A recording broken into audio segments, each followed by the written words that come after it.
But immediately Jesus said to them, "Take courage, it is I, don't be afraid."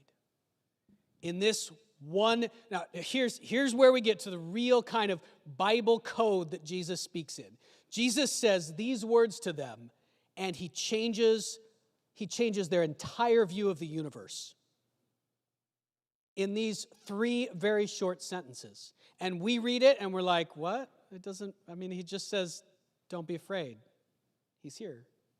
But for them, he changed everything they thought about life in these three sentences. Why? We'll highlight them there and translate them a little bit more literally. So this is how it looks in most English Bibles. This is the NIV. Here's how it looks if you literally translate the Greek very literally. He says, "Be courageous." And then he doesn't say it is I. He says literally the words I am. Ego eimi in Greek, I am. Do not be afraid. What does I am remind you of in the Old Testament? It is the name of God. It is Jehovah. It is Yahweh.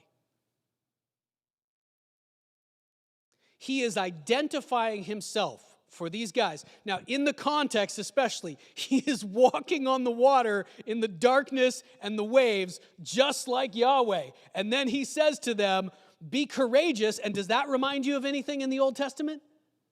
If you know your Old Testament well, it will. We'll get to it in a minute. He says, be courageous, and he says, I am.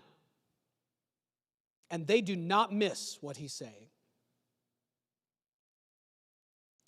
Here's Deuteronomy 31:6, and this is Moses. This is Moses speaking to the Israelites. We didn't get this far in our Exodus series. Be strong and courageous. Do not be afraid or terrified, for I am your God goes with you, and he will never leave you nor forsake you. Look at what Jesus says.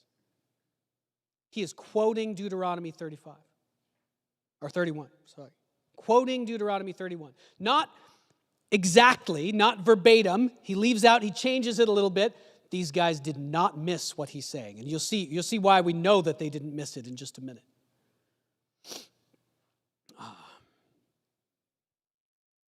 He says it lots of places. Here we are again.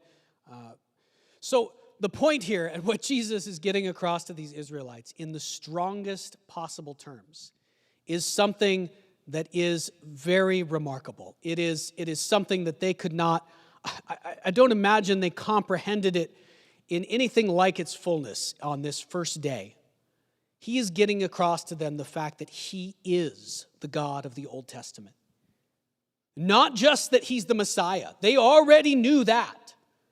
Now, you might hear sometimes as you're out there, going through the crazy world and people are telling you all kinds of crazy stuff, you might hear this idea that Jesus never really claimed to be God. Have you ever heard that? Maybe he said he was the Son of God, some other things, but he never actually said, I am God. Here's the thing. He said it over and over and over and over and over again. If we're going to count the number of times Jesus says, I am God, okay, I will grant you, he never says those words. But in the way that he speaks, in his Bible code, he probably says it 100 times in the Gospels.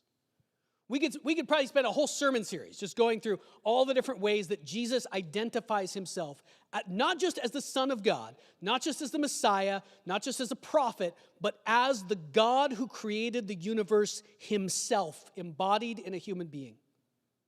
And you've seen it right here. That's what he does to the disciples. He reenacts Genesis 1, and then he tells them very clearly, I am. He quotes a passage in which Moses is clearly talking about the Lord, Yahweh. And he tells them, that's me.